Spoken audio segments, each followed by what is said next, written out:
Dear students, आज हम बात करेंगे साइलोटम की गैमेटोफाइट प्लांट के बारे में, यानी युग्मोद्भिद पादप के बारे में। पिछली वीडियो में हमने जो देखा था वो बीजाणु के अंकुरण तक देखा था, यानी बीजाणु का अंकुरण होके जो पादप बनता है उसे हम गैमेटोफाइट प्लांट कहते। तो आज हम इसके बारे में समझेंगे। तो गैमेटोफाइट जो बनता है, जैसा कि डायग्राम मैंने पहले आपको दिखाया था, आपको याद होगा, ये नीचे जो FGHIJ ये सब गैमेटोफाइट है जो किसके बन रहा है, बीजाणु के अंकुरण से। तो ये जो गैमेटोफाइट प्लांट होता है ये भूमिगत होता है, ज़मीन के अंदर रहता है, बेलनाकार होता है, रंगहीन, चूँकि भूमि के अंदर है तो रंगहीन या पीला भूरापन लिए होता है, और एक आध दो जगह से द्विभाजी शाखन पाया जाता है। इसमें पर्णहरित नहीं पाया जाता, पर्णहरित अनुपस्थित होता है। तो इसका पोषण कौन करते हैं फिर? मृतजीवी कवक। अब युग्मोद्भिद का शरीर की बात करें कि युग्मोद्भिद एक्चुअली इसके शरीर में होता क्या क्या क्या पाया जाता है। युग्मोद्भिद के शरीर को हम देखें तो इसमें 3 हिस्से होते हैं, बाह्य भित्ति, वल्कुट और संवहनपुर। तो लेफ्ट का जो डायग्राम है वो तो दिखाया गया है पूरा प्रोथैलस, इसको प्रोथैलस भी कहते हैं और युग्मोद्भिद को, और ये जो राइट में डायग्राम है ये उसकी टीएस है। तो हम टीएस में यदि देखें तो अनप्रस्थ काट में गोलाकार है, एक परतीय ढोलकाकार कोशिकाओं से बाह्य त्वचा बनती है और निश्चित दूरी पर 1 से लेकर 3 कोशिकीय मूलाभास लगे पाए जाते हैं। ठीक है।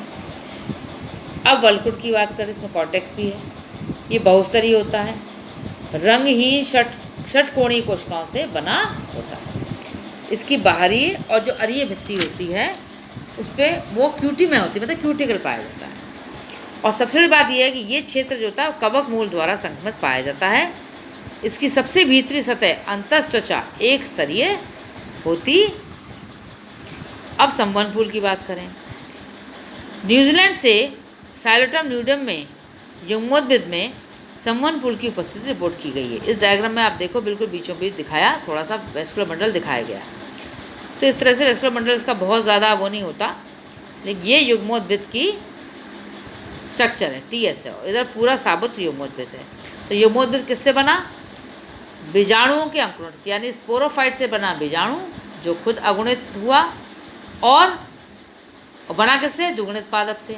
और उस अगुणित बीजाणु ने अंकुरण करके जो स्ट्रक्चर बनाया उसको हमने नाम दिया युग्मोद्भिद प्रोथैलस, यानी गैमेटोफाइट प्लांट। अब हम बात करते हैं कि इसमें रिप्रोडक्शन। अब रिप्रोडक्शन, क्योंकि ये तो गैमेटोफाइट बन गया तो रिप्रोडक्शन में कौन सा लैंगिक जनन होगा ही होगा। तो अब लैंगिक जनन की हम बात करते हैं। तो चूंकि गैमेटोफाइट गैमेट्स को जन्म देगा, युग्मोद्भिद युग्मक का उद्भव करने वाला, तो युग्मक का उद्भव करेगा तो कहीं ना कहीं पुधानी बनाएगा और अंडधानी बनाएगा। पुधानी में भूमणु बनेंगे और अंडधानी में अंडा बनेगा, एग बनेगा। तो पहले हम बात करेंगे कि पुधानी जो होती है उसका डेवलपमेंट कैसे होता है। इस डायग्राम में हम देखें, अगर ये पुधानी का डेवलपमेंट है तो पुधानी के परिवर्तन के समय क्या क्या परिवर्तन होते हैं। तो क्या होगा, सबसे पहले कोई भी सतही कोशिका पुधानी आरंभिका का कार्य करती है। देखो आप डायग्राम, सबसे पहला डायग्राम उसमें लिखा है एंथ्रीडियल सेल, एक सेल दिखाई गई है केवल। ठीक है, लेफ्ट में जो डायग्राम है टॉप का, उसमें ऊपर दिखाई गई एंथ्रीडियल सेल, इसको हम कहते हैं आरंभिका। ठीक है। अच्छा, अब लेकिन साइलोटम में क्या होता है, ये कई आरंभिकाओं से भी प्रवर्धित होता है, कई आरंभिकाओं से प्रवर्धित होता है। जैसे आप डायग्राम देख रहे हैं, लेफ्ट में 1 देखा, फिर 2 देखो, 3 देखो, 3 डायग्राम में देखिए आपको मिल रही है 2 सेल ऊपर 2 सेल नीचे। ठीक है। अब क्या होता है, ये जो प्रधानी आरंभिका होती है, यानी एंथ्रीडियल सेल, जो मैंने आपको पहले डायग्राम ऊपर का, टॉप का डायग्राम लेफ्ट में, तो ये आरंभिका परिणत विभाजन यानी पेरिफेरी के समानांतर तथा क्या बनाती है, बाहरी जैकेट कोशिका और भीतरी प्राइमरी एंथ्रीडियल सेल। क्या बनाती है? बाहरी जैकेट कोशिका और प्राइमरी एंथ्रीडियल सेल। अब क्या होता है, जो बाहरी पैराइटल सेल होती है, वो जो बाहरी पैराइटल सेल है उससे क्या बनेगी? जैकेट, जो उसमें दिखाई गई पैराइटल सेल, और अंदर जो है वो है एंड्रोगोनियल सेल। अब जो प्राइमरी पूजनक कोशिकाएं हैं यानी प्राइमरी एंड्रोगोनल सेल हैं जो अंदर हैं, वो अपनत विभाजन द्वारा पूजनक कोशिकाएं बनाती हैं और उसके बाद परिणत और अपनत विभाजन द्वारा 8 कोशिकीय संरचना जब बन जाती है तो बुधानी जो है उभर कर युग्मोद्भिद से बाहर आ जाती है। इस तरह बारंबार जब विभाजन होता है तो अनेक पूजनक कोशिकाएं बनती हैं, ठीक है, और जिनका अंतिम विभाजन पूर्व पुमणु कोशिकाएं बनाती हैं। आप डायग्राम देखिए, लेफ्ट में 1 2 3 4 5 फिफ्थ डायग्राम देखिए, डी के नीचे वाला, ठीक है, नीचे वाला आपको इस बीच में जो गोला दिख रहा है उसके अंदर खूब सारी सेल्स दिख रही हैं, वो क्या है, पूजनक कोशिकाएं। और चारों तरफ जैकेट बनी है, वो बनी पैराइटल सेल से। तो पैराइटल सेल में तो एक लेयर हुई, अपना विभाजन हुआ, जैकेट बन गई। और नीचे की जो एंड्रोगोनल प्राइमरी एंड्रोगोनल सेल थी उसमें बारंबार विभाजन हो, अपना तो परिणत हो, खूब सारी सेल बन गई जिनको हम एंड्रोगोनल सेल कहते हैं।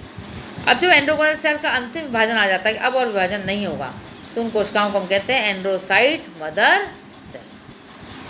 अब हर एक एंड्रोसाइट मदर सेल जो होती है वो क्या बनाती है, वो किस में कायांतरित हो जाती है, एक मल्टीसीलिएट एंथ्रोजॉइट में यानी पुमणु में। अनेका कशाभिका मतलब मल्टीफ्लैजिलेट पुमणु में वो कायांतरित हो जाती है। तो इस तरह से ये है डेवलपमेंट ऑफ एंथ्रीडिया, जिसके अंदर सबसे नीचे जहाँ मल्टीसीलिएट एंथ्रोजॉइड्स दिखाए गए हैं, ये एंथ्रोजॉइड्स इस पुधानी के अंदर बंद रहते हैं और इस पुधानी के अंदर बंद रहने के बाद जब पुधानी फटती है तो ये मल्टीसीलिएट एंथ्रोजॉइड बाहर आ जाते हैं और बाहर आने के बाद फिर ये फर्टिलाइजेशन के लिए तैयार। अब यदि इसको हम एक रेखीय चित्र के रूप में समझें तो देखिए इस डायग्राम में लेफ्ट में देखिए लिखा है सतही पुधानी आरंभिका, मतलब ऐसी सेल जो सबसे ऊपर एंथ्रीडियल सेल दिखाई, इसको हम कहते हैं सतही पुधानी आरंभिका, जो आरंभिक करेगी, किसका आरंभ करेगी, पुधानी को बनाने का। तो पहले सतही पुधानी आरंभिका होती है, वो 2 भागों में बढ़ जाती है, बाहरी भित्ति आरंभिका यानी जैकेट सेल, इसको हम पैराइटल सेल भी कहते हैं, और यह है प्राथमिक भीतरी प्राथमिक पूजनक कोशिका। इन 2 सेल हो गए, एक हो गई पैराइटल सेल जो भित्ति बनाएगी, जैकेट बनाएगी, और अंदर की हो गई भीतरी क्या हो गई, प्राथमिक पूजनक कोशिका जो क्या बनाएगी, एंड्रोसाइट या एंथ्रोजॉइड्स। अब भारी भित्ति आरंभिका को देखिए आप, भारी भित्ति आरंभिका में फिर अपनत विभाजन होते हैं और एक स्तरीय जैकेट बनती है, मतलब जैकेट जो है उसकी जो मोटाई है वो एक स्तरीय। देखिए आप लास्ट में जाए पुमणु बने हुए हैं, मल्टीसीलिएट एंथ्रोजॉइड जहाँ लिखा है वहाँ जो पुमणु की जो जैकेट है वो 1 सेल मोटी है, ठीक है, तो 1 सेल मोटी जैकेट बनती है। और जो भीतरी प्राथमिक पूजनक कोशिकाएं हैं वो विभाजन होता है उसमें अपना तो परिणत दोनों प्रकार का, और उससे बनती है पूजनक कोशिकाएं। अब ये जो पूजनक कोशिकाएं होती हैं इनमें फिर विभाजन होता है, और फिर विभाजन होने के बाद जो कोशिकाएं बनती हैं उन्हें हम कहते हैं पूर्व पुमणु कोशिका, मतलब पुमणु बनने से पहले की कोशिका, उसको हम एंथ्रोजॉइड मदर सेल भी कहते हैं, यानी अब उसमें और विभाजन नहीं होगा। ये लास्ट वो सेल हैं जो सीधे अब कायांतरित होकर पुमणु का निर्माण करेंगे। तो ये एक फ्लो चार्ट है जिसमें आपको development of antheridia in Psilotum दिखाया गया है। ये पुधानी का विकास गैमेटोफाइट यानी युग्मोद्भिद पादप के ऊपर पाया जाता है।